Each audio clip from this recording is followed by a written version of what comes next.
네, 안녕하셨습니까, 여러분?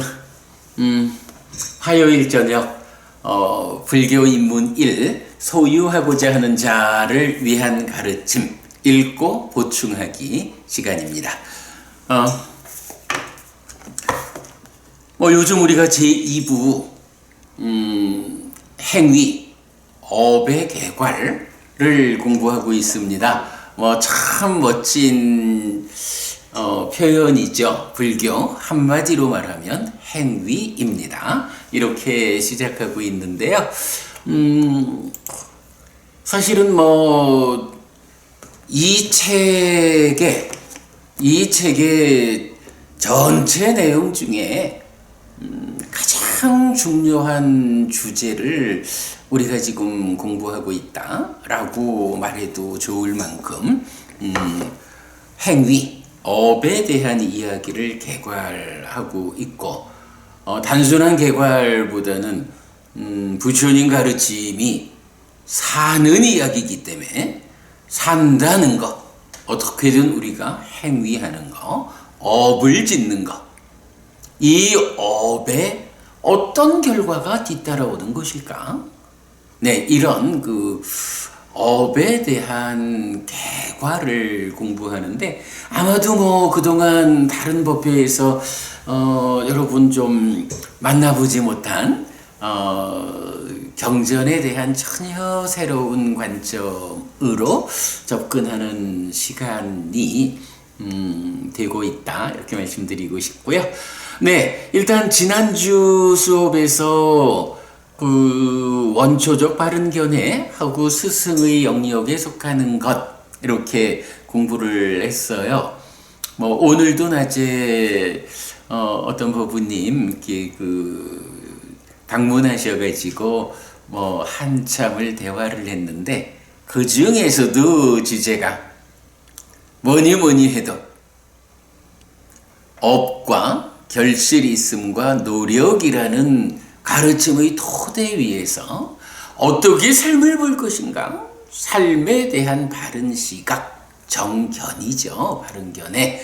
바른견해의 원초적 형태가 뭐냐라고 할 때 바로 저세상은 있다, 화생하는 중생이 있다, 업에는 과와 보가 따른다 라는 이 세 가지다. 이 세 가지의 의미를 바르게 한다면, 불교 신자들이 공부를 잘하지 않아서 라든가, 공부를 통해서 불교를 중흥하자 라는 데는 너무 많은 시간이 걸릴 것이다 라는 부분, 그렇지 않다. 우리가 최소한 이런 토대 위에 이런 시각을 가진 요만큼만으로 출발을 해도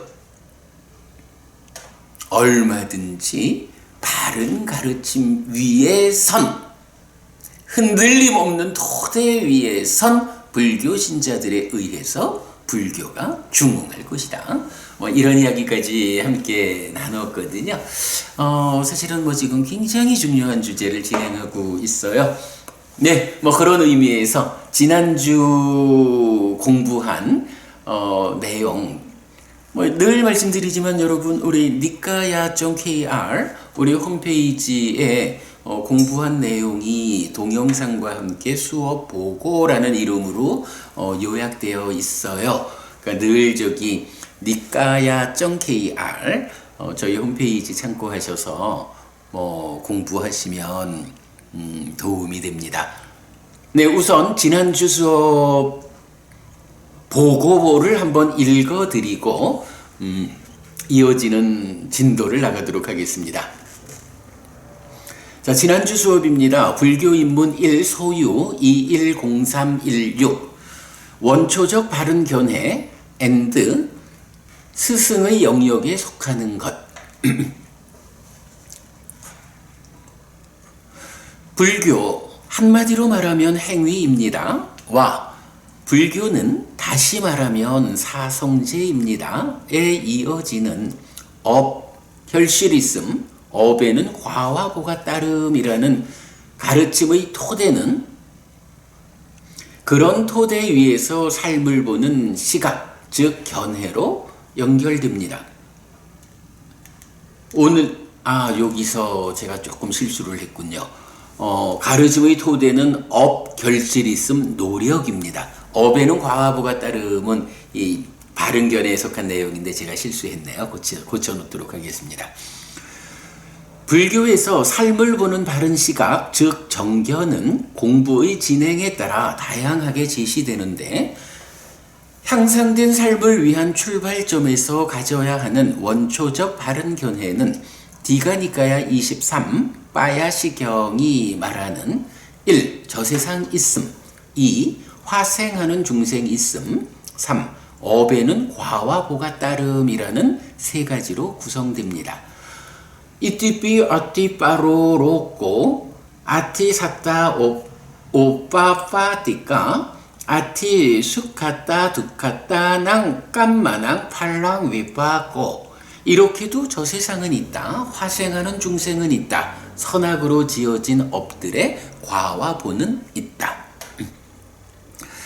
이때 저 세상 있음은 윤회한다는 선언이고 이 화생하는 중생 있음은 윤회해서 다시 태어나는 세상이 지옥, 축생, 악귀, 인간, 천상의 5갈래로 구성된다는 가르침이며 오도윤회 업에는 과와 보가 따름은 원하는 세상, 즉 하늘에 태어나기 위해서는 하늘로 이끄는 업을 실천해야 한다는 방법의 지시, 즉 태어남의 선택입니다. 그런데 저 세상이 있다는 것은 보통의 사람에게는 확인되지 않습니다. 어떤 사람은 헬피스님은 죽어봤는지, 그래서 죽은 뒤에 저 세상이 있어서 윤회한다는 것을 직접 확인하였는지 묻기도 합니다. 물론 헬피스님은 이 몸으로의 삶에서 죽어보지 못했고 저 세상이 있다고 직접 확인하지 못했습니다. 하지만 역으로 그대는 죽어봤는지 죽은 뒤에 저 세상이 없어서 단멸한다는 것을 직접 확인하였는지 되물으면 그 또한 확인하지 못했음을 알게 됩니다. 우리 눈으로 직접 확인할 수 없지만 반드시 알아야 하는 주제들은 말하자면 스승에 대한 믿음의 영역에 있는 것들이라고 해야 합니다. 그리고 이런 주제들에 대한 스승의 가르침을 공감과 동의 그리고 신뢰로서 뒤따르는 사람을 신자라고 하고 이런 방법으로 부처님의 가르침을 뒤따르는 사람들이 불교 신자입니다. 주목해야 합니다. 스승에 대한 믿음의 영역에 속하는 것들을 부처님의 가르침에 의해 받아들이고 뒤따르는 사람이 불교 신자입니다. 다른 스승의 가르침을 뒤따르면서 불교 신자의 허울을 쓰고 있는 사람은 어리석음이고 삶은 바르게 향상으로 이끌리지 못합니다. 한편 원초적인 바른 견해의 세 가지에는 각각 주목할 점이 있습니다. 1. 저 세상은 있음, 윤회. 이 주제에는 세 가지의 주장이 있는데 단견, 상견, 연기이고 부처님의 깨달음은 연기입니다. 그래서 연기된 식의 윤회가 선언됩니다. 2. 화생하는 중생이 있음, 오도윤회. 이 주제에 대해 맞지마 니까야 12번 사자후의 큰 경은 각각의 태어남에서 어떤 느낌을 경험하는지 알려줍니다. 지옥은 오로지 고통스럽고 가혹하고 혹독한 느낌. 축생은 고통스럽고 가혹하고 혹독한 느낌. 악귀는 고통 많은 느낌, 인간은 행복 많은 느낌, 천상은 제한된 오로지 행복한 느낌, 그리고 깨달은 자리는 제한 없는 오로지 행복한 느낌. 네, 요 지난주에 같이 보았죠. 3. 업에는 과와 보가 따름, 태어남의 선택. 이 주제는 행위가 가지는 과와 보의 법칙성의 측면에서 접근해야 하는데 다음 수업부터 이어지는 주제입니다. 네, 오늘부터 진행해 나갈 주제고요. 그리고 가르침의 토대와 바른 견해가 보여주는 불교의 단면을 육사 외도와 비교하여 그림으로 나타내었는데 자세한 설명은 나중으로 미루었습니다. 네, 페이스북 방송은 마친 이후에 유튜브 실시간 방송에서 과와보가 따른다. 일상생활에서 내가 실천한 일, 삶의 방향 생각해 보겠습니다. 라는 의견에 대해 깊이 생각해서 부처님의 방법과 일치하면 으뜸이고 괴리가 있으면 나의 오류를 인정하여 내려놓고 부처님의 방법을 배워 알고 실천해야 한다고 말하였습니다. 네, 여기까지 지난주 수업을 좀 정리해 봤습니다. 워낙 중요한 주제를 진도 나가다 보니까 수업 보고도 양이 많아서 읽는데도 좀 한참 걸렸습니다. 네, 오늘 수업은 이제 이 과정에 따르면 업에는 과와 보가 따른다라는 태어남의 선택에 대한 이야기가 진행돼야 하는데요. 그런데 이제 지난주에 제가 그 설명부터 하고 책을 읽어가는 가운데 마지막 부분 스승에 대한 믿음의 영역에 있는 것들이란 부분에 대해서는 책을 읽어드리지 못했어요. 그러면서 굉장히 중요한 주제이기 때문에 오늘 이 시간에 해당된 부분을 책을 읽어드리고 넘어가겠다라고 말씀드렸습니다. 네, 그래서 지금부터 그 부분 읽어드리도록 하겠습니다. 책을 가지고 계신 분 178쪽입니다. 178쪽 5. 시하장군의 선택.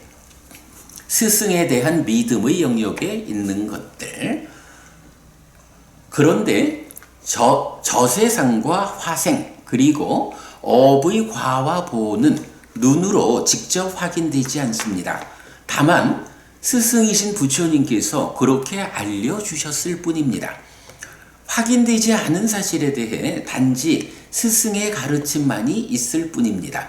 어떻게 이 상황에 대처해야 합니까? 시하장군은 두 개의 시하장군경을 통해 이 문제에 대한 답을 줍니다. 안구타라 니까야 다섯의 모음 34번 시하장군경에서 시하장군은 대덕이시여, 세존께서는 눈에 보이는 보시의 결실을 알려주실 수 있습니까? 라고 부처님에게 묻습니다. 부처님은 이 질문에 대해 답하는데 1. 보시하는 자, 보시의 주인을 많은 사람이 사랑하고 마음에 들어하는 것. 2. 세상에 있는 고결한 사람들이 보시하는 자, 보시의 주인을 가까이 하는 것. 3. 보시하는 자, 보시의 주인에게 좋은 평판이 퍼지는 것. 4. 보시하는 자, 보시의 주인은 끄샤뜨리아의 무리이든 바라문의 무리이든 장자의 무리이든 사문의 무리이든 그 어떤 무리에 들어가더라도 자신감을 가지고 당당하게 들어가는 것입니다. 부처님은 이어서 한 가지를 더 말하는데 5. 보시하는 자, 보시의 주인이 몸이 무너져 죽은 뒤에 좋은 것, 하늘 세상에 태어나는 것입니다. 여기서 뭔지 이렇게 보시에 대한 눈에 보이는 결실, 이런 부분에 대한 상세한 설명은 나중에 이 행위, 업에 대한 개괄이 끝나면 제3부에서 공덕을 주제로 책이 서술되고 있거든요. 그 자리에서 보시에 대해서 아마도 보시와 옥의 이 중요한 주제에 대해서는 이경이 이 세상에 나와 있는 어떤 책들보다 더 훌륭한 서술을 하고 있다. 경에 참 많은 용례를 가지고 잘 서술하고 있어요. 그때 가서 상세히 설명하기로 하고, 여기서는 그 부분을 응용해 가지고 스승에 대한 믿음의 영역에 있는 것이라는 요 주제를 말하는 거기 때문에 좀 미뤄두고 넘어갑니다. 부처님의 말씀에 대해 시하 장군은 다시 이렇게 말합니다. 대덕이시여, 세존께서 말씀하신 이 네 가지 눈에 보이는 보시의 결실에 대해 저는 여기서 세존에 대한 믿음에 의해 받아들이지 않습니다. 저는 그것들을 압니다. 여러분, 이게 정말 현명한 사람의 직접적인 표현이에요. 눈에 보이는 보시의 결실 네 가지는 이게 사실인지 아닌지 난 몰라. 단지 스승에 대한 믿음으로 받아들인다.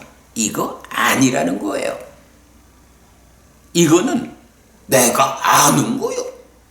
내가 직접 확인해서 알 수 있는 거는 스승에 대한 믿음의 영역이 아니에요. 그러나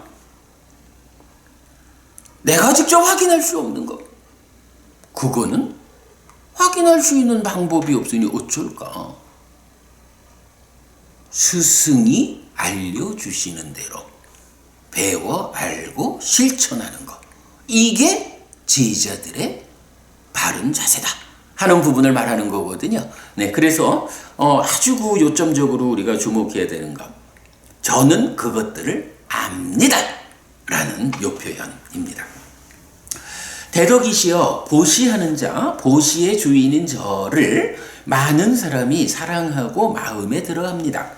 대덕이시여, 세상에 있는 고결한 사람들은 보시하는 자, 보시의 주인인 저를 가까이 합니다. 대덕이시여, 보시하는 자, 보시의 주인인 저에게 시하 장군은 따르는 무리에게 보시를 행하는 자라는 좋은 평판이 퍼집니다. 대덕이시여, 보시하는 자, 보시의 주인인 저는 끄샤뜨리아의 무리이든 바라문의 무리이든 장자의 무리이든 사문의 무리이든 그 어떤 무리에 들어가더라도 자신감을 가지고 당당하게 들어갑니다. 대덕이시여, 세존께서 말씀하신 이 네 가지 눈에 보이는 보시의 결실에 대해 저는 여기서 세존에 대한 믿음에 의해 받아들이지 않습니다. 저도 그것들을 압니다. 대덕이시여, 세존께서 시하여 보시하는 자, 보시의 주인은 몸이 무너져 죽은 뒤에 좋은 곳 하늘 세상에 태어난다 라고 저에게 말씀하신 것은 저는 알지 못합니다. 그러나 여기서 저는 세존에 대한 믿음에 의해 받아들입니다. 이건 법부님, 정말 시하 장군이 부처님께 질문을 하고 부처님의 답변을 받아가지고는 그 중에 자기가 스스로 알 수 있는 것은 안다 라고 정리하고, 자기가 스스로 확인해 알 수 없는 것은 스승에 대한 믿음에 의해서 받아들인다. 불교 신자의 모범된 자세다. 네, 계속 봅니다. 그리고 부처님은 시하여 그렇습니다. 시하여 그렇습니다. 보시하는 자, 보시의 주인은 몸이 무너져 죽은 뒤에 좋은 곳 하늘 세상에 태어납니다 라고 다시 확인하면서 경은 마무리됩니다. 여기서 1 내지 4는 보시를 실천하면 눈에 보이는 결실입니다. 배우지 못해서 모르고 있을 뿐 배워서 알면 직접 눈으로 확인할 수 있는 사실입니다. 그래서 스승에게서 배워 알기만 하면 믿음의 유무와 관계없이 직접 확인할 수 있는 것입니다. 그러나 5는 보시를 실천하면서도 확인할 수 없습니다. 그렇잖아요? 내가 보시를 하지만 이 보시에 의해서 내가 죽은 뒤 하늘에 태어날 것이다. 보시에는 이런 힘이 있다. 이걸 어떻게 확인할까? 그죠? 이건 확인이 안 되는 거예요. 앞에 있는 네 가지, 보시하는 사람을 많은 사람들이 사랑하고 마음에 들어한다. 고결한 사람들이 그들을 가까이 한다. 좋은 평판이 퍼진다. 어디를 가도 자신감을 가지고 당당하게 들어간다. 이런 부분은 사실 보시를 하면 이런 효과가 있어 라는 것을 우리가 생각하지 못하고 알지 못할 뿐이지, 이제 부처님께서 그러하다라고 그 부분을 알려주시면 이거는 부처님에 대한 확고한 믿음 아니라 해도 모르고 있던 것을 알고 나니까 내 눈앞에 펼쳐져 있는 사실이요, 현실이요. 네, 이거는 그냥 배워 알면 되는 거예요. 내가 알 수 있어요. 그러나 죽은 뒤에 하늘에 태어난다. 보시에는 그런 힘이 있다. 라는 이 부분은 이걸 어찌 알겠어요? 그럴 때 바로 스승에 대한 믿음으로 받아들인다. 이게 불교 신자들의 모범된 자세다. 라는 부분 거듭 우리가 확인해야 합니다. 이때 시하 장군의 선택은 주목해야 합니다. 저는 알지 못합니다. 그러나 여기서 저는 세존에 대한 믿음에 의해 받아들입니다. 세간적인 능력에 의해서는 알 수 없는 주제들이 있습니다. 보시를 하면 그 힘으로 죽은 뒤에 하늘에 태어나는가의 주제도 그런 주제입니다.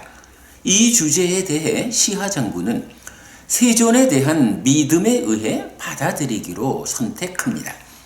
스스로 알 수 없는 이 주제에 대해 누가 가장 믿을 수 있는 답을 주는 사람인가? 라고 고민한 결과라고 해야 합니다. 그리고 부처님이 가장 믿을 수 있는 답을 주는 바로 그 사람이라는 선택은 불교 신자인 시하 장군에게는 당연하고도 최선의 선택입니다. 시하 장군만의 이야기가 아니죠. 저에게도 불교 신자인 해피 스님에게도 당연하고도 최선의 선택이요. 누가 가장 믿을 수 있는 답을 주는 사람인가? 부처님이 그 사람이요. 그래서 부처님이 알려주는 대로 받아들여 믿는 이것이 불교 신자다. 시하 장군만 그런 것도 아니고 해피 스님만 그런 것도 아닙니다. 법부님 역시 그렇습니다. 법부님이 나는 불교 신자요 라고 스스로를 정의한다면 법부님에게도 모르고 있었지만 배워 알고 보니까 눈앞에서 확인이 된다. 이거는 내가 그렇게 아는 거예요. 배워 알면 되는 거예요. 그러나 살아있는 한 확인할 수 없는 이런 주제들, 여기에 대해서는 어떻게 해야 하나요? 누가 최선의 답을 주는가? 우리 스승 부처님이 최선의 답을 주는 그분이요. 그래서 내가 확인할 수 없는 이 주제에 대해서는 부처님이 알려주시는 대로 그야말로 믿음으로 받아들여서 그렇게 아는 거예요. 그래서 이 경은 보시는 죽은 뒤에 하늘에 태어나도록 이끄는 힘이 있다. 그래서 이렇게 말하는 거죠. 부처님, 보시하는 자, 보시의 주인은 몸이 무너져 죽은 뒤에 좋은 것, 하늘 세상에 태어납니다. 네, 이 부분을 놓치면, 즉 확인할 수 없는 것은 부처님에 대한 믿음으로 받아들이는 것이다. 이 부분을 놓치면 안 된다. 불교가 불교 신자들이 이런 확고한 믿음을 갖추지 못한 탓에 사실은 어려움을 겪고 있다. 가장 원초적인 바른 견해를 구성하는 세 가지도 그렇습니다. 저세상과 화생, 그리고 업의 과와 보는 눈으로 보아 확인할 수 있는 주제가 아닙니다. 그러나 삶의 진지함 위에서 지금을 살고 미래를 준비하기 위해서는 모르고 넘어갈 수도 없는 주제입니다. 이때 불교 신자는 어떤 선택을 해야 합니까? 시하 장군이 알지 못하는 주제에 대해 부처님에 대한 믿음으로 받아들였듯이 불교 신자라면 당연히 부처님의 가르침대로 받아들여야 합니다. 말씀하신 그대로 1. 저세상은 있고 2. 화생하는 중생도 있고 3. 업에는 과와 보가 따른다고 부처님에 대한 믿음으로 받아들일 때 그 사람이 불교 신자입니다.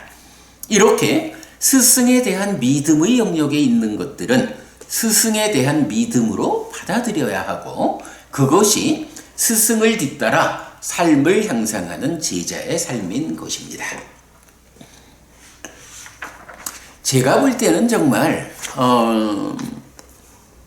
불교의 부처님 가르침에는 업과 결실있음과 노력이라는 토대가 있어요. 이러한 토대 위에서, 흔들리지 않음 위에서 세상을 보는 원초적 바른 견해, 삶에 대한 바른 시각이 있어요. 저 세상은 있다. 화생하는 중생 있다. 업에는 과화부가 따른다. 이러한 세 가지 바른 견해라는 거. 왜 이게 바른 견해냐라고 하면, 여러분, 우리가 부처님한테 부처님, 이 세상이 있습니까? 라고 물어봐야 하나요? 이 세상이 있냐고 물어봐야 하나요? 바본가요?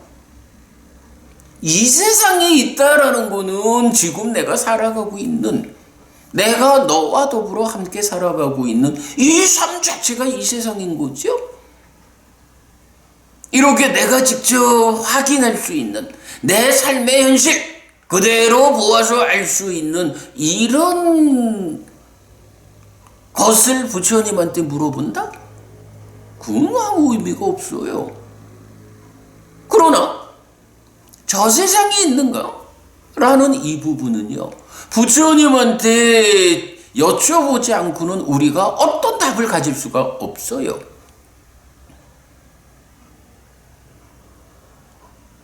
그것 때문에 부처님은 삶을 보는 바른 시각에서 이 세상도 있고 저 세상도 있다 이렇게 말하지 않고 저 세상은 있다 라고 당신께서 답을 주셔야 하는 내용을 제시하고 있는 거예요.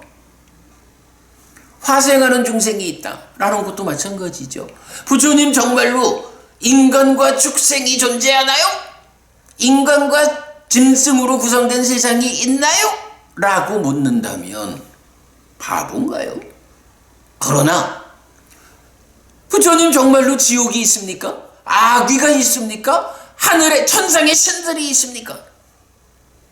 이 부분은 우리가 뭐 알 수가 없어요. 그러니 어쩌나요? 부처님한테 여쭤봐야죠. 부처님, 정말로 지옥도 있고 악귀 세상도 있고 천상 신들의 세상도 있어서 우리가 살다가 죽으면 지옥이거나 축생이거나 악귀거나 인간이거나 천상이라는 이 다섯 갈래 세상 중에 어디에 태어나는 것인가요? 라고 여쭤봐야죠. 그때 부처님께서 그래, 인간과 축생, 태생, 난생, 습생이라고 하는 인간과 짐승으로 구성된 영역은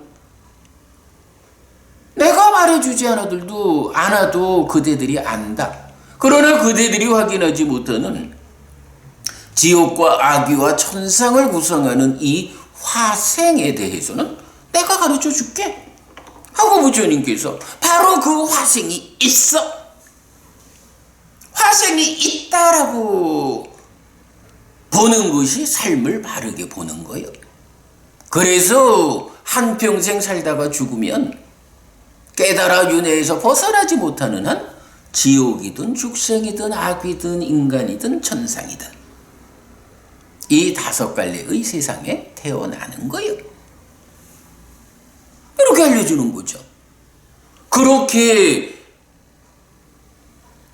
가르쳐 주시는 그대로 배워 아는 거, 그렇게 믿음으로 받아들이는 사람이 불교 신자죠.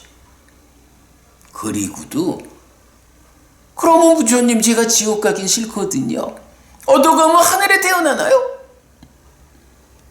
이것을 열심히 돈 많이 버는 거하고 하늘에 태어나는 거하고는 궤가 다르니 어떻게 하면 하늘에 태어날 수 있을까? 어떻게 하면 살아서도 행복하고 죽어서는 하늘에 태어날 것인가? 여기에 대한 답을 누가 주나요? 다른 방법이 없죠.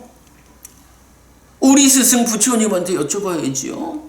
부처님, 어떻게 하면 제가 살아서도 행복하고 죽어서는 지옥 가지 않고 하늘에 태어날 수 있습니까? 이 질문에 대해서 부처님이 업에는 과와보가 따른다. 그러니 그대가 지옥으로 이끄는 과와보를 가진 업을 지으면 안 된다. 하늘로 이끄는 과와보, 그러한 업을 지으면 하늘로 간다. 요 말씀을 업에는 과와보가 따른다 라고 알려주잖아요. 그러니 우리가 이제 다른 경들을 통해서 뭐 오늘부터 이제 이어집니다만은 어떤 행위, 어떤 업이 지옥으로 이끄는 업이고 어떤 행위, 어떤 업이 나를 하늘로 이끄는지 그거 배워 알아야죠. 그거 배워 알아가지고 내가 지옥으로 이끄는 그런 행위를 피하고 하늘로 이끄는 그런 행위를 적극 실천하면 살아서도 하늘 사람처럼 행복한 삶을 살 것이고 죽어서는 하늘에 태어난다. 이것이 부처님 가르침이죠.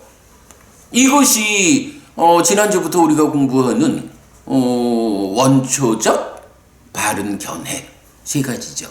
그럴 때 이러한 여기 주목해야 되는 게 그 부분입니다. 우리가 스스로 할 수 있는 것을 부처님한테 답을 구해야 하는 거는 경우가 다르다. 물론 이 세상을 살아가는 동안에 어떻게 살아야 하는지 다 가르침에 의해서 우리가 배워 알아야 하지만 중요한 거는 우리가 스스로의 힘으로 확인할 수 없는 거, 확인할 수 없는 주제들에 대해서 어떻게 할 것이냐. 바로 이 세상은 이 세상은 있다라는 건 우리가 알지만 저 세상이 정말로 있는지 없는지 우리가 알 방법이 없다. 그러니 스승께서, 부처님께서 답을 주셔요. 있어요, 없어요? 부처님한테 물어가지고 부처님이 알려주시는 대로 믿음으로써 수용하고 그렇게 알으로써 실천하는 이것이 불교신자다. 가장 원초적 바른 견해를 구성하는 세 가지에서 하여간 우리가 이 부분 스승에 대한 믿음의 영역에 있는 것, 이 개념을 보는 일은 정말 정말 중요하다. 요즘도 제가 참 여러 사람들을 만나서 대화를 하게 됩니다. 많은 출가자든 재가자든 간에 이런 부분에 대해서 주목하지를 않아요. 그래가지고 어찌 보면 유물론자들의 관점을 받아들여가지고 유물론적인 관점에서 보면 이러한데 이걸 어떻게 경에 있다고 해서 다 믿어? 이렇게 말하는 사람도 종종 있고요. 아무튼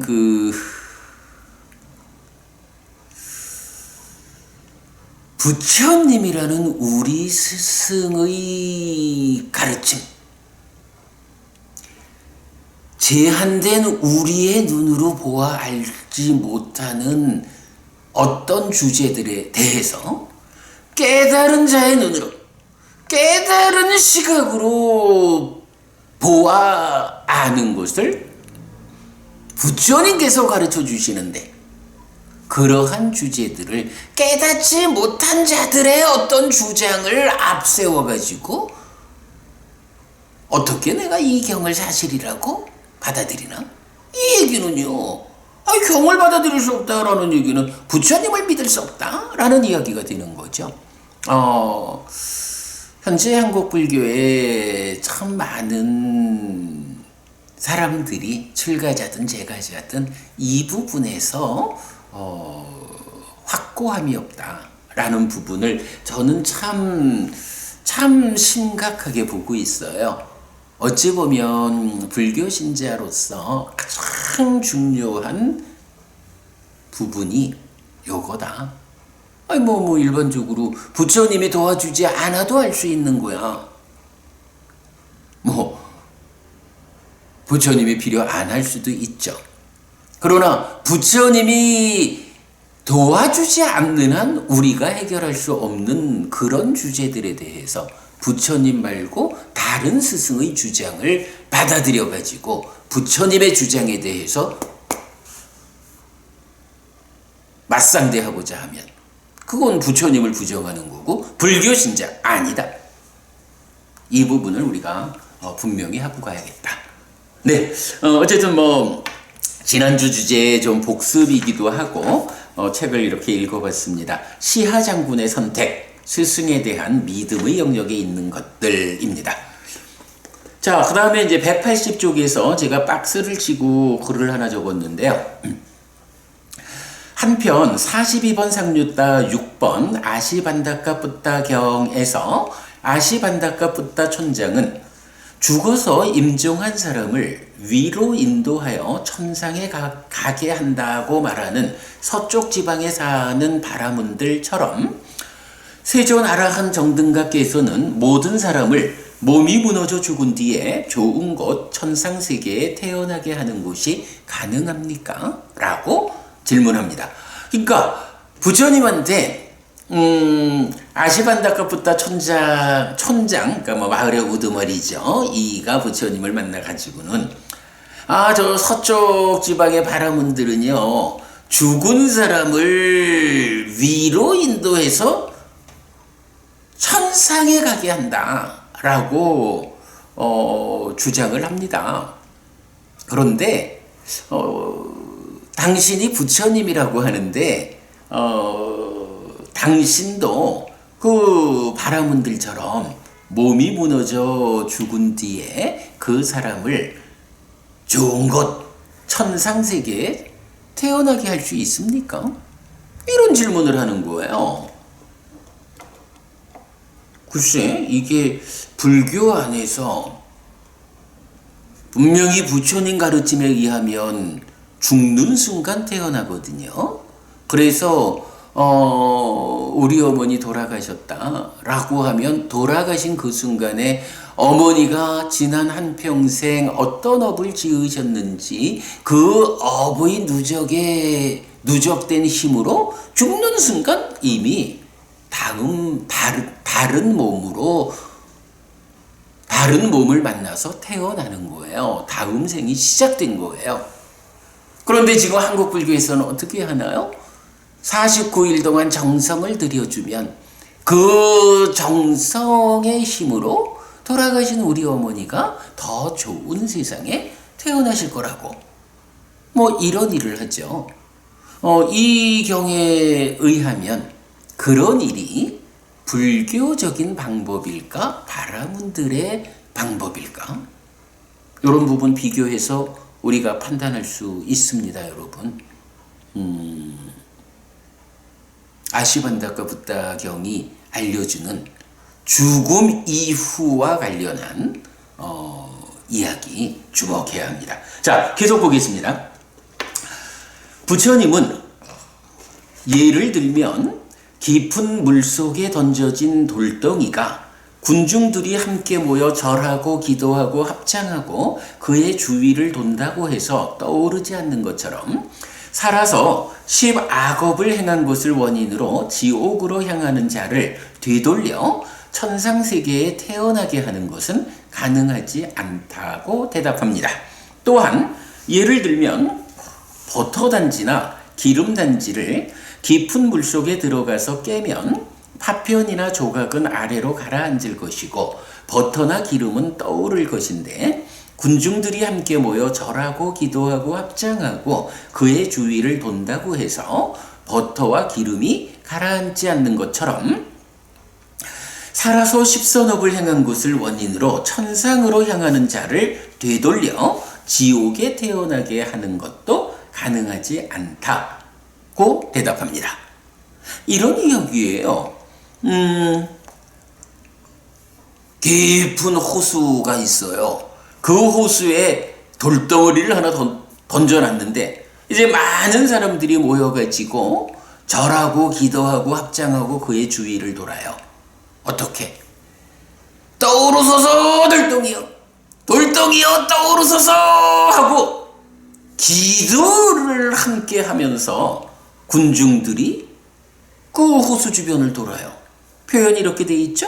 군중들이 함께 모여 절하고 기도하고 합장하고 그의 주위를 돈다고 해서 아무리 돌덩이여 떠오르소서 라고 외치고 신이시여 저 돌덩이를 떠오르게 하소서 라고 외쳐도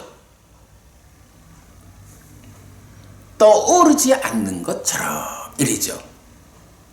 그러면서 부처님은 10악업을 행한 것을 원인으로 지옥을 향하는 자를 되돌려 천상세계에 태어나게 하는 것은 가능하지 않다.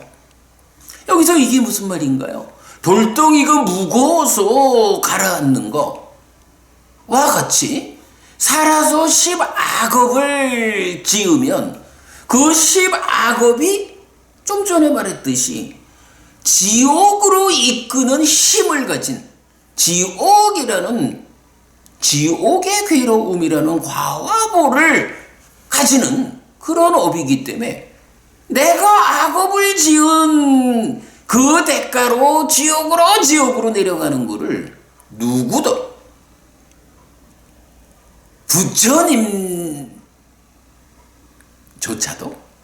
부처님은 그런 일을 하는 분이 아니죠.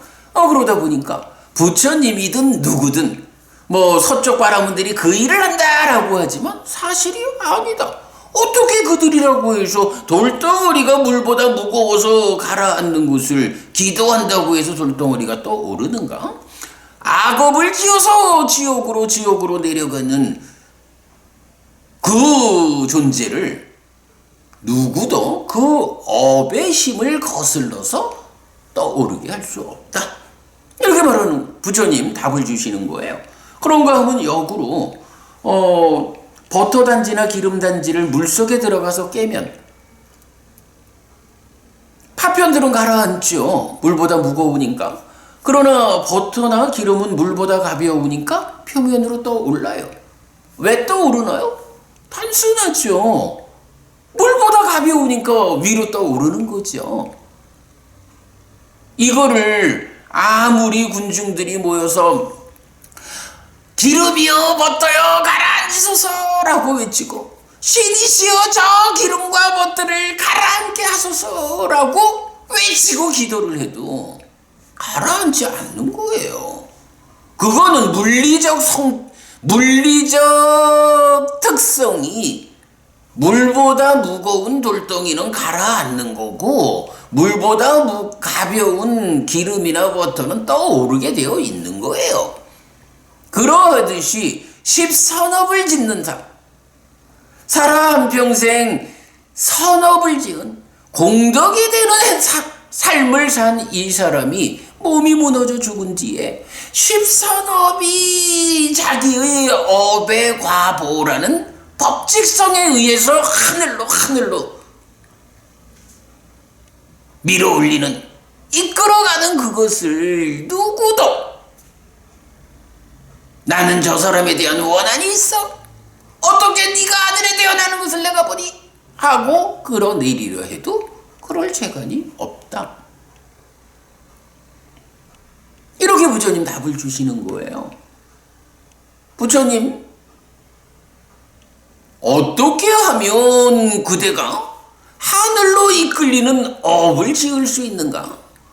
라고 죽기 전에 살아있는 동안에 우리를 하늘로 밀어올리는 그런 방법을 알려주는 분이 우리 부처님, 우리 스승이지 죽은 다음에 이러한 세상의 원리 이치를 어긋난 어떤 신통으로 지옥 가지 않게 하늘에 태어나게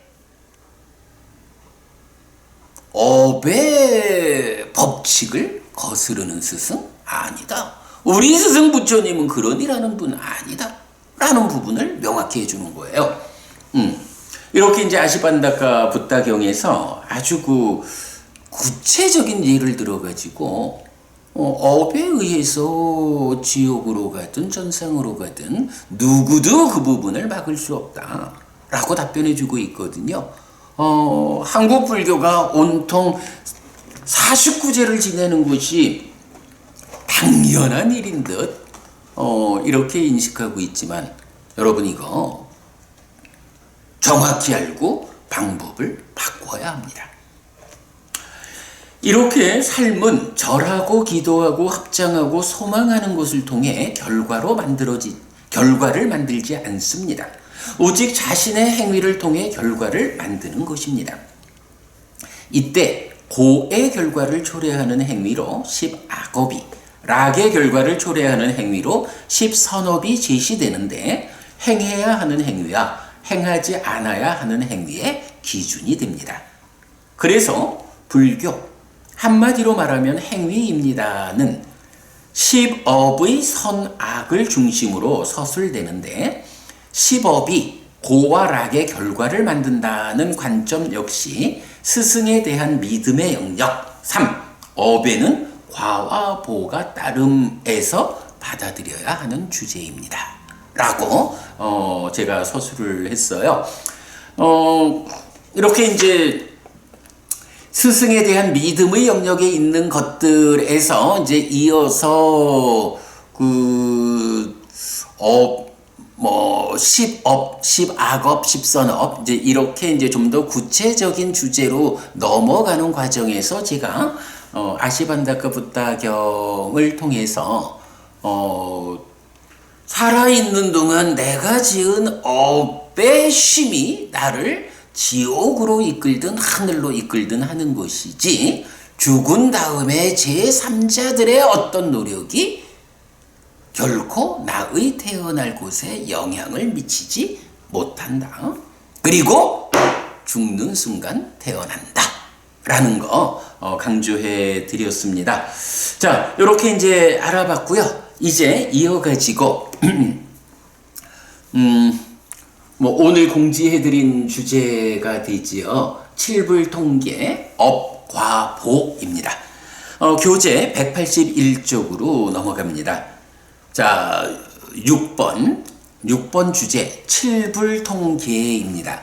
해서 괴로움의 과와 보를 초래하는 업과 락, 행복의 과와 보를 초래하는 업 이렇게 되겠습니다. 디가니카야 14번, 16번 주제 대전기경 유행의 허락에서 윗밭이 세존 아라한 정등각은 비구상가에게 학습 기율을 제정하는데 유명한 칠불통계입니다. 칠불통계라고 하는 아주 중요한 교리가 있죠. 자, 여기서 칠불이라고 하면 누군가요? 서가모니 부처님, 우리 부처님 이전에 동일한 깨달음에 의해서 계보가 형성되어 있는 6분의 부처님이 더 계시다라는 거죠. 91겁 전에 윗바시 부처님께서 최초로 부처를 이루시고 이어서 직전에 6번째 까사파 부처님까지 6분의 부처님이 계셨고 그리고 7번째로 우리 스승 서가모니 부처님이 지금 출연하신 거죠. 그래서 이제 동일한 깨달음에 의해서 계보가 형성된 이 7 부처님 모두에게 공통된 계율이 있다라는 거죠.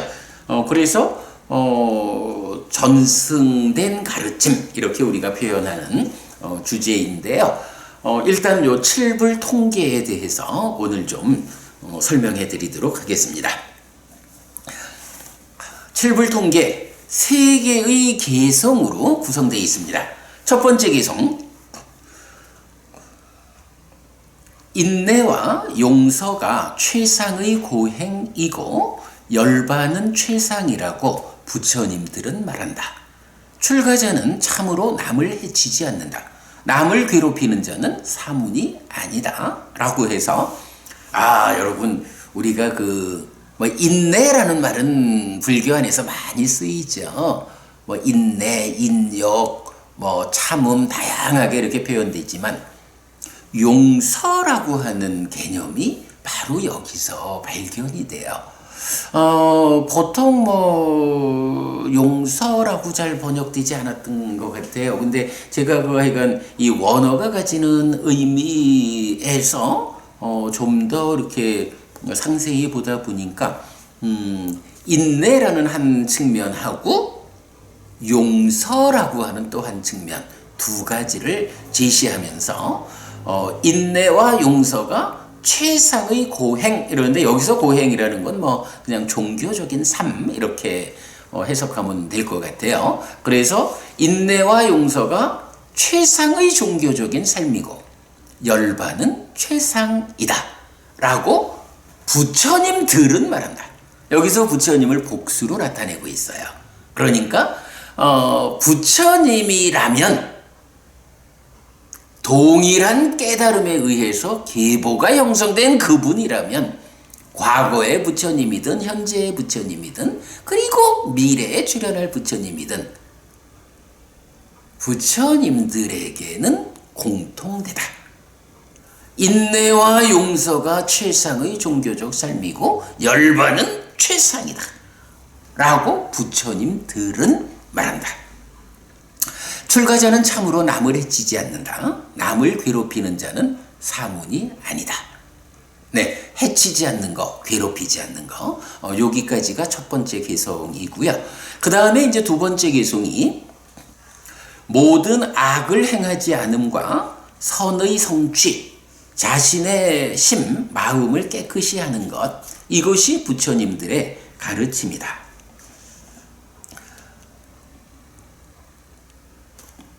두 번째 개성은 계속 설명될 거고요. 그 다음에 세 번째 개성.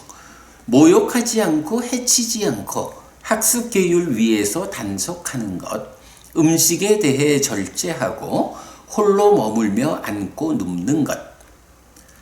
심, 마음의 집중 위해서 노력하는 것. 이것이 부처님들의 가르침이다 라고 해서 출가자의 삶에 대해서 기준을 제시해주고 있어요.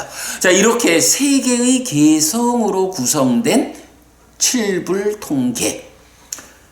자, 그 가운데 세 개의 개성으로 구성된 이 개 가운데 두 번째 개성은 제악막작 중선봉행 자정기의 시제불교로 한역되어 널리 알려진 개성입니다.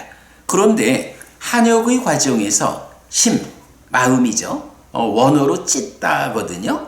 찢다, 심이, 의, 만어로 다르게 번역된 점은 주목해야 합니다. 그래서 이 개성은 신구의 삼업에서 악업을 짓지 않고 선업을 지으면서 업의 뿌리인 심을 깨끗이 하는 것이 모든 부처님의 가르침이라고 해석됩니다.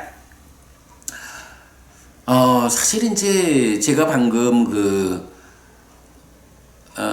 한역의 과정에서 마음 심자 심 찢다가 뜻의자의 만어로 다르게 번역된 점은 주목해야 한다라고 했는데, 빨리어로 그대로 전승된 니까야하고 산스크리트의 과정을 거쳐서 한역된 아함하고가 이런 점에서 사실은 아주 심각한 차이를 보여준다라는 것을 알 수 있어요. 마음이라고 하는 것이 니까야 경에서는 심이라고도 의라고도 식이라고도 하는 그거라고 해서 심의식 세 가지 이름의 마음이 공통성을 가지는 가운데 어떤 차별성이 있어서 다르게 불리는가? 몸과 함께하는 마음이라는 이 공통성에서 각각이 어떤 차별이 있어서 심이라고도 의라고도 식이라고도 다르게 불리느냐 하는 요 부분이 사실은 부처님 가르침을 이해하는 출발 자리에서 이거 놓치면 안 되거든요. 우리 삶이 몸과 마음이 함께해서 전개되는데 이 몸과 마음이 함께한 전개의 과정에서 어떤 자리에서 어떤 역할을 할 때 심이라 부르고 어떤 자리에서 어떤 역할을 할 때 의라 부르고 어떤 자리에서 어떤 역할을 할 때 식이라고 불리느냐. 이 부분이 부처님은 이 부분을 굉장히 강조해서 아주 구체적으로 알려주거든요. 이 부분이 헷갈려 버리면 사실은 부처님 가르침을 우리가 바르게 접근할 수 없어요. 물론 이런 공통점 위에서 차별점을 보아내는 것이 어려운 일이죠. 그러나 어려워도 우리가 부처님 가르침을 바르게 알자라고 하면 어려운 만큼 더 열심히 공부해서 배워 아는 일이 필요하지, 어려운 건 제껴놓고 이래 하면 간단한 방법이 있어요. 어려운 부분 제껴놓고 불교신자 하자라고 하면 아주 단순하게 보시하는 삶, 오계를 지닌 삶, 이 두 가지 삶에 투철해가지고 살아서도 행복하고 죽어서는 욕계의 여섯 하늘이라고 하는 조금 낮은 하늘에 태어나는 것으로 내가 만족하겠다라고 하면 이런 마음의 동질성 위에 어떤 차별성을 가지느냐 이런 어려운 주제까지 접근하지 않아도 지금의 삶에서 보시하는 힘, 오계를 지니는 힘에 의해서 행복하고 그 힘이 몸이 무너져 죽은 뒤에는 좀 낮은 하늘이어서 그렇지만 욕계의 여섯 하늘로 밀어 올린다. 그것만 해도 충분해요. 사실은 어찌 보면 대부분의 불교 신자들이 그런 삶을 살아야 한다고 말할 수도 있어요. 참 안타깝게도 불교가 너무 부처님 가르침으로부터 멀어지다 보니까 이러한 보시와 오계가 어떤 힘을 가지는 행위, 업인지, 그래서 부처님께서 보통의 제가 신자들에게 어떻게 보시하고 어떻게 오계를 지닌 삶을 살아야 하는지 거기에 투철해서 살아서 행복하고 죽어서 하늘에 태어나라고 이끄시는지 여러분 이 책에 바깥 표지에 뒷면 표지에 있잖아요. 열반 행복으로 나아가는 인생 항로 어떻게 그려져 있나요? 마음이라는 배에 보시의 돛을 달고 오계의 바람을 맞아서 출발하면 희리 옷다바로 방향타를 잡아서 큰 행복으로 나아가는. 이래서 이 마음이라는 내 마음이라는 배가 행복으로 나아갈 때 첫 번째 일이 무엇이냐? 보시로서 돛을 다는 거예요. 그리고 오계로서 오계를 지닌다는 바람을 맞아가지고 행복으로 출발하고, 이렇게 출발하면 살아서 행복하고 죽어서는 낮은 하늘이지만 욕계의 여섯 하늘에 태어나는 힘이 된다. 거기에 태어난다. 이렇게 왜 부처님 알려주시거든요. 이 책에서 상세히 설명되고 있죠. 그러니까 마음이라는 것이 이렇게 동질성 위에 차별성이 있는 거, 이런 거 모르고는 부처님 가르침을 온전히 해석할 수 없다라는 부분까지 어려운 주제는 공부하기 힘들어요 라고 스스로가 선택을 하시면 보시하는 일, 오계를 지니는 삶, 이 두 가지만에 대해서도 방금 전에도 읽었지만 보시를 하면 몸이 무너져 죽은 뒤 하늘에 태어난다라고 부처님이 직접 말씀하시니까 이 보시와 오계라고 하는 이 두 가지에만 투철해도 행복하게 살다가 하늘에 태어나는 거예요. 그것만 해도 보통의 불교 신자 제가자로서의 삶에서는 훌륭해요. 그거 뭐 어려울 거 없어요. 내가 실천하느냐의 문제지. 참 한국 불교가 지금 그러한 기초적인 가르침마저 자세히 정확하게 제가 신자들의 삶을 이끌어주지 못하다 보니까 이런 보시와 오계를 이끄는 신행 대신에 엉뚱하게도 제사 지내는 일을 하고 정말로 부처님이 하지 말라고 하시는 그런 일을 통해서 돈을 모아가지고 절을 운영하는 이런 그 비정상적 상태를 보이고 있죠. 아무튼 수정돼야 합니다. 그래서 이제 제가 한역의 과정에서 심이 의로 다르게 번역된 거, 이게 전승의 과정에서 두 번의 번역 과정이 가져오는 아무래도 좀 부작용 이렇게 봐야겠죠. 그러기 때문에 옛날처럼 니까야를 우리가 만날 수 없던 시절에는 아함을 본다라는 것만 해도 아주 소중한 일이었지만 이제 우리가 이렇게 빨리어로 시작부터 지금까지 아무런 변화 없이 잘 전승돼 있는 빨리 니까야를 직접 공부하는 것은 아주 현명한 일이다. 네, 이렇게 말씀드리고요. 이때 마음을 깨끗이 하는 것은 탐진치를 부수는 것입니다. 그런데 신구의 삼업에서 악업을 짓지 않고 선업을 짓는다는 것은 무엇입니까? 업은 심을 원인으로 신구의로 행위하고 고 또는 고멸, 락을 결과 맺는 것입니다.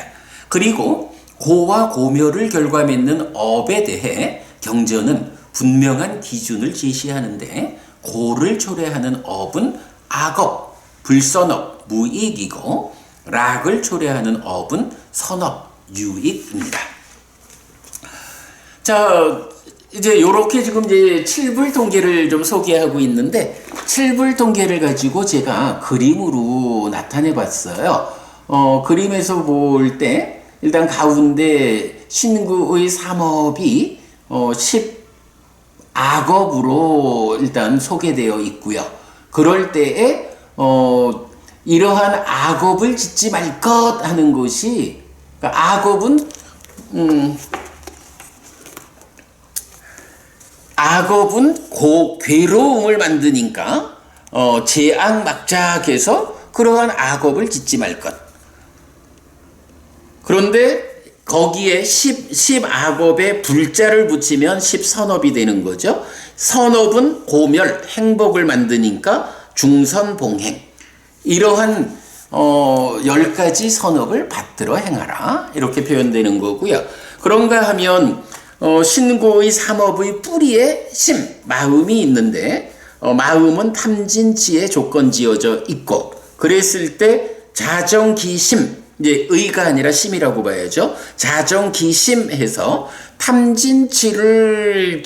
탐진치로부터 그 마음을 깨끗이 하면 이것이 모든 부처님의 가르침이다. 시제불교. 그래서 이제 이렇게 그림으로 그려내고 있어요. 신구의 삼업에서 제악막작 중선봉행, 그리고 심에 대한 이야기, 자정기심 하면 이것이 시제불교, 모든 부처님의 가르침이다 라고 이렇게 그림으로 그려냈는데 잘 그린 그림이고요.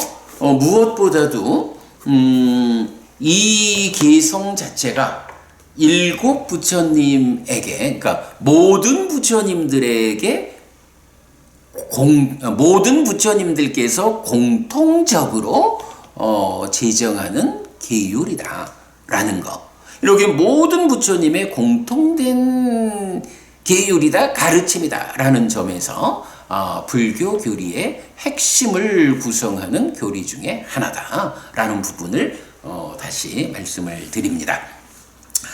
자, 이렇게 그 칠불 통계를 통해서 우리가 그 10악업, 악업을 지으면 괴로움이 뒤따라오고 10선업, 선업을 지으면 고멸, 행복이 뒤따라온다. 그러기 때문에 모든 악업을 짓지 않아야 하고 모든 선업을 실천해야 한다.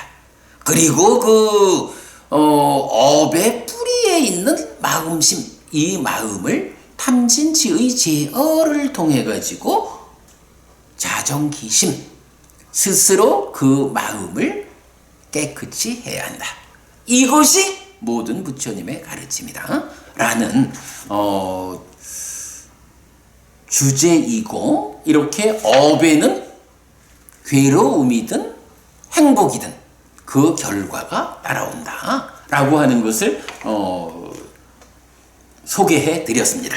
자, 이어서 183쪽으로 가서 계속 좀 보겠습니다. 두 개의 괴로움을 낳은 경은 괴로움을 초래하는 법으로 14도와 10악업을 제시하는데, 14도라는 것은 삿된 견해, 삿된 사유, 삿된 말, 삿된 행위, 삿된 생활, 삿된 노력, 삿된 삼매, 삿된 암, 삿된 해탈이에요. 그리고 10악업은 지금 계속 보는 거지만 살생, 투도, 사음, 망어, 양설, 악구, 기어, 간탐, 진해, 사견이고요. 그런가 하면 행복을 초래하는 법으로는 10정도와 10선업이 제시되는데, 10정도는 바른 견해, 바른 사유, 바른 말, 바른 행위, 바른 생활, 바른 노력, 바른 삼매, 바른 암, 바른 해탈. 그리고 10선업은 불살생, 불투도, 불사음, 불망어, 불양설, 불악구, 불기어, 불간탐, 부진해, 정견이죠. 이렇게 괴로움을 초래하는 법과 행복을 초래하는 법이라는 측면에서 업에 따르는 과, 그 결실 부분을 설명하고 있고요. 자, 8정도의 바른 암과 바른 해탈을 더한 10정도와 10선업이 행복을 초래하는 법이라는 정의입니다. 한편 안구따라니까요 144 괴로움의 보경과 188번 괴로움의 보경, 이름이 똑같아요. 똑같은데 경 번호가 다른 거예요. 두 개의 괴로움의 보경은 보가 괴로움인 법으로, 자, 앞에 괴로움을 초래하는 법, 행복을 초래하는 법을 말하는 두 개의 경은 업에 따르는 과와 보 중에 과 부분을 설명하고 있다면, 이제 괴로움의 보경 두 개는 보가 괴로움인 법을 알려주는데, 역시 보가 괴로움인 법으로 14도와 10악업을 제시하고, 또한 보가 행복인 법으로 10정도와 10선업을 제시합니다. 그래서 10정도와 10정도와 10선업은 그 보가 행복인 법이라는 정의입니다. 그렇다면 14도와 10악업은 과도, 보도, 괴로움이고, 10정도와 10선업은 과도, 보도, 행복이라는 정의가 됩니다. 역으로 말하면 괴로움의 과와 보를 가져오는 행위, 법은 14도와 10악업이고, 행복의 과와 보를 가져오는 행위는 10정도와 10선업입니다. 14도와 10악업에서 주목해야 하는 것은, 이런 동일한 어떤 행위 체계가 말하자면 어떤 결실, 어떤 경험, 과와 보를 놓고 이런 과를 위해선 이게 필요하고 이런 보를 위해선 이게 필요하다, 이런 게 아니고, 동일한 체계를 가지는 업에 의해서 과와 보가 동일하게 잠깐만요.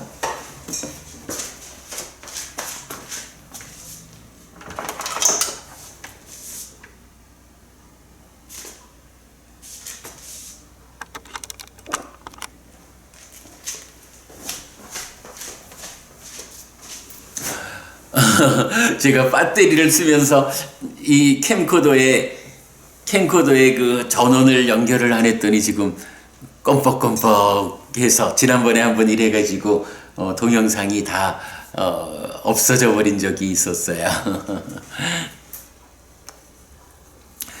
그래서 어떤 것들은 그것에 의해서 괴로움의 과와 보를 동일하게 가져오고, 어떤 것들은 행복의 과와 보를 동일하게 가져온다라는 요 특성을 우리가 일단 확인한 것으로 그렇게 하겠습니다. 자, 그 다음에 제가 이제 참고해서 이때 10 정도는 8 정도의 상세입니다. 정견, 정사유, 정어, 정업, 정명, 정정진, 정념, 정정의 8가지 중 정정, 즉 바른 삼매는 앞에 7가지를 필수품으로 성취되는 삼매입니다. 그리고 바른 삼매는 단지 삼매를 성취해서 머무는 것이 아니라 삼매를 토대로 깨달음으로 나아가는 삼매수행, 즉 삼매를 닦는 것입니다. 이때 정정, 즉 삼매의 토대 위에서 삼매를 닦는 과정을 토대인 정정과 정지, 바른함, 심해탈, 그리고 정해탈, 바른해탈, 부동의 심해탈로 상세히 구분하여 설명한 것이 10 정도입니다 했는데, 요거 제가 이 책을 만든 이후에 교리 해석을 조금 바꿨습니다. 그래서 정지, 바른 알 및 심해탈이다라고 하는 요 부분은 수정합니다. 요 바른 알은 여실직연입니다. 네. 그러므로 10 정도로 완성되고 8 정도는 불완성의 과정이라고 이해하면 안 됩니다. 그리고 14도는 깨달음으로 이끌지 못하는 과정을 10 정도에 대비해서 설명한 것입니다 했는데, 일단 제가 참고적으로 책에 적었기 때문에 읽어드렸고, 요 부분은 지난주 그렇군요. 목요일 수업에서 마침 요 이야기를 좀 설명한 적이 있는데, 좀 어려운 주제니까 그냥 소개만 해드리고 넘어가겠습니다. 한편 괴로움을 초래하는 법이면서 보가 괴로움인 법으로 나타나는 또 한 가지 교리로는 이런 이야기입니다. 지금 보면 괴로움을 초래하는 법으로는 10악업과 14도 2개가 있었거든요. 그리고 즐거움을 초래하는 법으로는 10정도와 10선업 2가지가 있었는데, 우리가 이제 경을 쭉 확인해 보면 이렇게 과도, 보도, 괴로움이다. 과도, 보도, 행복이다. 요런 표현을 직접 그런 표현을 통해서 직접 알려주는 또 한 가지가 있다라는 겁니다. 자, 그게 뭐냐 하면 화와 원한, 저주와 횡포, 질투와 인색, 사기와 교활, 자책의 두려움 없음과 타책의 두려움 없음이라는 5가지 쌍으로 구성된 10가지 법이거든요.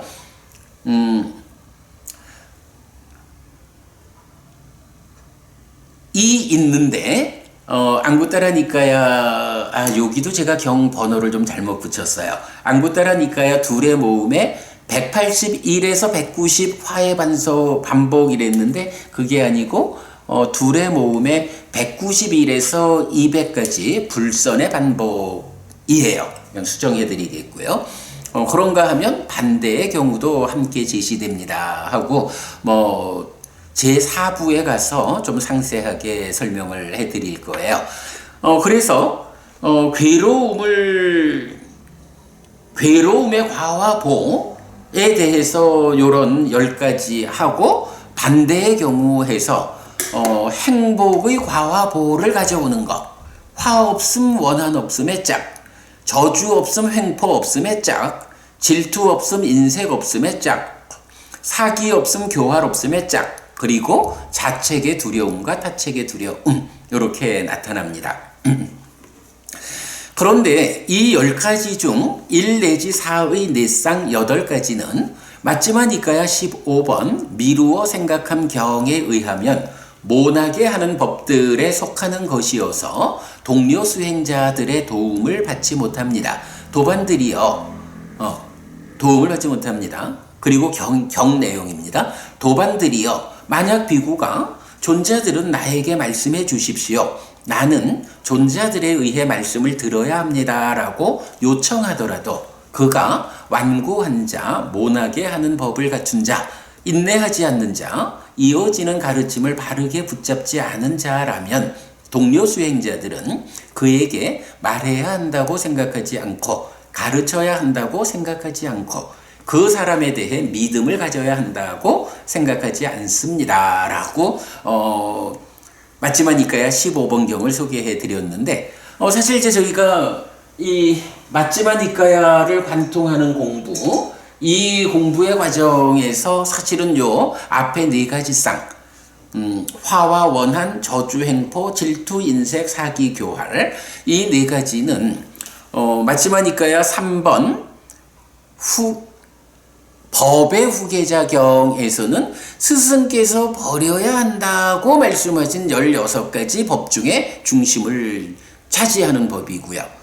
그런가 하면 7번 옥경에서는 마음의 오염원으로 제시되는 16가지 중에 또 이 8가지가 중심 부분을 차지하고 있어요. 어찌 보면 우리가 경을 보면서 많은 이제 주제들을 접하게 되는데 그 가운데 화, 원한, 저주, 횡포, 질투, 인색, 사기, 교활 이런 용어들에 대해서 잘 주목하지 못하는 경우를 제가 좀 많이 본 것 같아요. 그런데 이 내쌍의 8가지 법이 실제로 경에서는 아주 비중 있게 중요하게 나타나고 있다라는 것을 공부를 하는 가운데 알게 됐어요. 무엇보다도 이런 맞지마 니까야 관통 과정에서 볼 때 3번 법의 후계자경에서 스승께서 버려야 한다고 알려주신 것들 중에 포함되어 있고, 맞지마 니까야 7번 옥경에서는 마음을 더럽히는 것, 마음의 오염원이다라고 제시되는 16가지 중에 또한 포함되어 있고, 그런가 하면 앙부따라 니까야 반복품의 둘의 모음의 반복품 나타나면서 바로 이 자리, 사실은 이 자리에서 우리가 보는 게 어쩌면 가장 중요하다 할 수 있어요. 어떤 행위, 어떤 업이 그 업의 과와 보가 괴로움일까? 아니면 어떤 행위, 어떤 업이 과도 보도 행복일까? 그래서 내가 어떤 행위는 하면 안 되고 어떤 행위는 적극적으로 실천해야 하는 것일까? 라는 이 삶의 중심되는 주제에서 8정도의 상세한 설명으로의 10정도가 있고 또 10선업이 있고 그 2가지가 과두보도 행복이다 라고 할 때 그와 대등하게 과두보도 행복이다 라고 부처님에 의해서 제시되는 법이 바로 이 4가지 쌍 8가지의 시리오따빠가 함께한 것. 그런가 하면 과두보도 괴로움이다 라는 데에서 10정도에 반대되는 것인 14도 그리고 10악업 거기에 이 내용이 포함되어 가지고 제시된다는 거예요. 그렇다면 이런 우리가 어찌 보면 좀 가볍게 볼 수 있을지 몰라도 화원한, 저주, 횡포, 질투, 인색, 사기, 교활 그리고 시리오따빠 없음 이 5쌍 10가지 이것이 10악업만큼이나 중요한 교리고 14도만큼이나 중요한 교리다. 그리고 그 반대되는 거 화내지 않고 원한 맺지 않는 이렇게 해서 나오는 시리오따빠까지 10가지 이것은 그대로 깨달음으로 이끄는 십정도와 불교적인 삶의 모범이요 기준이라고 말하는 십선업과 대등한 비중을 가지고 이것이 바로 과도보도 행복이요 라고 제시되는 아주 비중 큰 주제라라는 거 우리가 잘 기억을 해야 합니다. 그리고 이제 또 말했지만 맞지마니까야 15번 미루어 생각함 경에서는 이게 모나게 하는 법들에 속하는 것 나오는데 제가 이제 그 맞지마니까야 15번 공부할 때 이제 그 부분 그 선서의 율경을 통해서 부처님의 역할이 두 개가 있다. 부처님은 법을 설하고 범행을 드러내는 이 두 가지 역할을 담당한다. 그러면 제자들에겐 어떤 역할이 있느냐? 제자들에겐 네 가지 역할이 있다.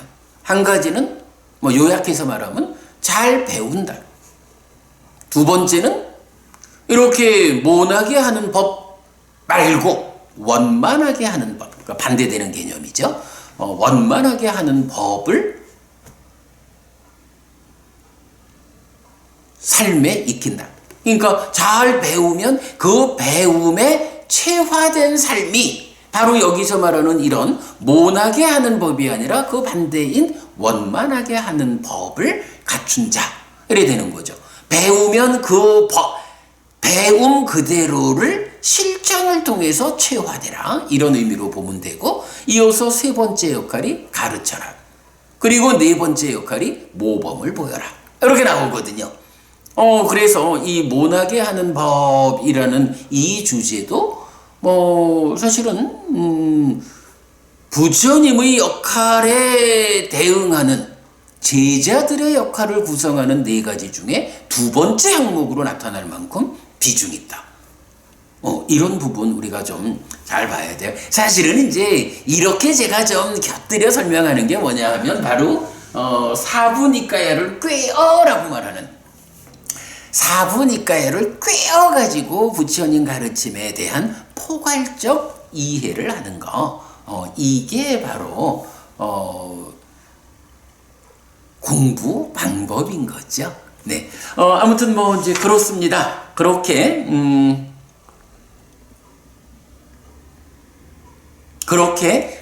이 과두보두 괴로움인 법 10가지에 대한 법에 대한 세 번째 주제까지 그 비중을 설명드렸습니다. 그리고 자책의 두려움 희리, 타책의 두려움 오따빠의 두 가지 법에 대해서는 제4부 제1장 세상을 보호하는 두 가지 법 희리와 오따빠에서 설명하였습니다. 이렇게 이것이 어빈과보 또는 행위가 가지는 과화보의 법칙성에 대한 부처님의 기준입니다. 라고 했어요.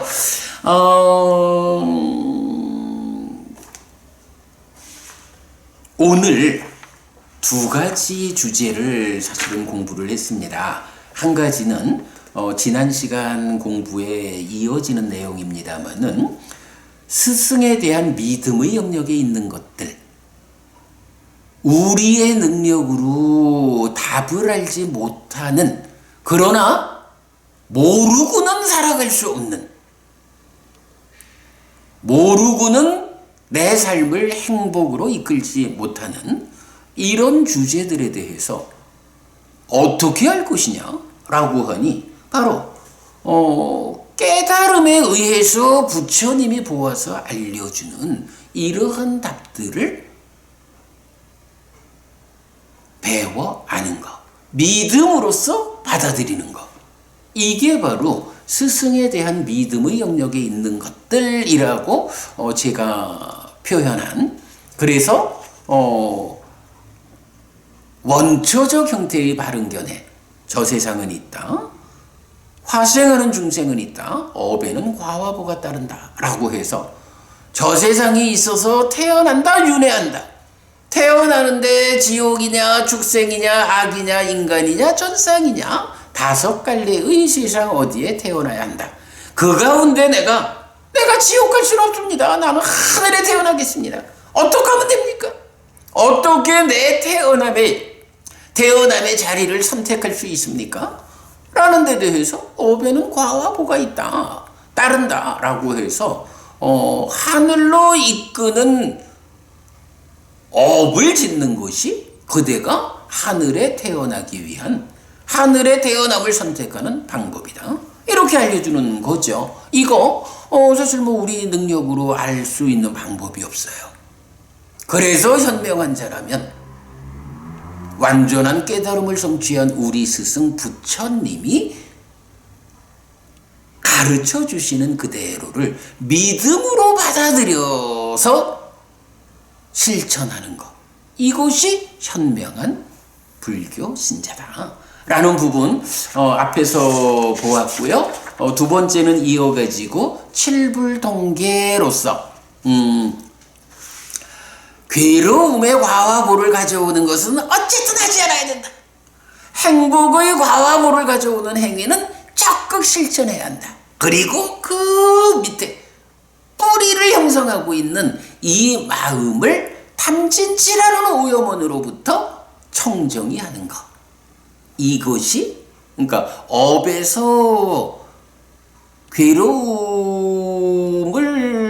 만드는 10악업 짓지 말 것, 행복을 만드는 10선업을 지을 것, 그리고 업의 뿌리에 있는 이 마음을 탐진치로부터 깨끗이 할 것, 이것이 이 세 가지가 시제불교 모든 부처님의 가르침이다 라고 해서 이제 우리가 업에는 과와보가 따른다라는 이 세 번째 바른 견해에서 구체적으로 그렇다면 우리 어떤 업을 지어서 어떤 업의 결과로서 행복을 만들까라는 주제로 넘어온 거죠.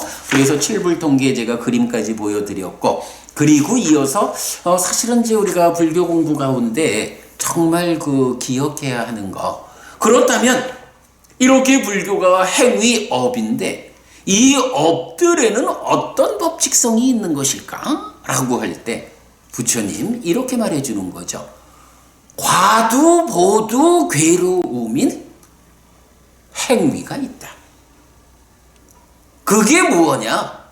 10가지 삿된 길이고 10악업이고, 그리고 화와 원한 등으로 시작해서 시리오따빠로 구성되는 이 10가지 법이다. 이 세 가지 세트는 과두 보두 괴로움이다. 그러니 칠불통계가 말하는 바에 의하면 제악막작, 괴로움을 만드는 이것은 어떻게든 하지 않아야 한다. 그리고 이어서 행복의 과와 보를 가져오는 세 가지 세트가 있다. 하나는 10정도, 하나는 10선업, 그리고 화내지 않고 원한 맺지 않음으로 이어지는 시리와 오따빠까지 이 10가지 법이라는 세 가지 세트가 있어서 이것은 어쨌든 행복을 만드는 것이니까 중선봉행하라, 이렇게 경을 통해서 부처님이 구체적으로 지시하는 내용을 우리가 본 거죠. 요거 여러분 잊지 않아야 합니다. 어찌 보면 교리적 지계를 다 알지 못하더라도 10 정도는 8 정도를 상세하게 한 거라니까 아주 높은 수행의 길을 포함하고 있다라니 내가 그것까지 잘 모르겠다 싶다면, 내가 그래도 10악업은 짓지 않고 10선업을 짓는 사람이 되어서 하늘에 태어나는 결과를 가져오겠다. 내가 화내지 않고 원한 맺지 않고 내지 휘리 오따파라고 하는 이러한 삶을 통해 가지고 괴로움의 과와 보를 만들지 않고 행복의 과와 보를 만들겠다. 이것이 부처님 가르침을 실천하는 방법이다. 하여간 그렇습니다. 여러분, 우리가 교리적으로 아주 상세하게 그래서 깨달음으로 연결되는 그 과정을 부처님이 어떻게 설명하셨는가? 이 부분을 내가 알아야겠다. 그래서 내 삶의 중심을 그쪽으로 가야겠다. 라고 한다면, 사실은 이제 우리 법회가 수요일 날 맞지마니까 여관동 법회라든가, 목요일 날 사실 미리 보기 수업이라든가, 이런 수업을 통해서 바로 그 부분에 대한 해석을 하고 있죠. 그러나 내가 그래도 가족과 더불어서 한평생을 살아야 하는 이 몸으로의 삶에서는 그렇게 높은 공부까지는 좀 접근이 어렵다. 하지만 그래도 내가 살아서도 행복하고 죽어서는 하늘에 태어나기 위한 부처님 가르침을 알아야겠다라고 한다면 사실은 오늘 제가 소개한 이런 괴로움의 과화보를 가져오는 것으로 세 가지 세트가 있다. 행복의 과화보를 가져오는 것으로의 세 가지 세트가 있다. 요거 정확히 여러분 기억하셔가지고 10 정도가 어렵다면 그건 조금 밀어두더라도 내가 10 서너 번 행하겠다. 불설생 불투도 불사움 불망어 불량설 불학고 불기어 간탐 불간탐 부진의 정견. 그리고 또 한 가지로 화내지 않고 원한 맺지 않고 저주하지 않고 횡포 부리지 않고 질투하지 않고 인색하지 않고 사기치지 않고 교활하지 않고 거기에 자책의 두려움과 다책의 두려움이 있는 이런 삶을 살겠다. 이것이 나에게 행복의 과화보를 가져다주는 행위다. 요것만 알면 되는 거예요, 여러분. 그걸로써 여러분 법우님들 스스로의 삶이 행복이라는 과화보를 만드는 거예요. 그래서 살아서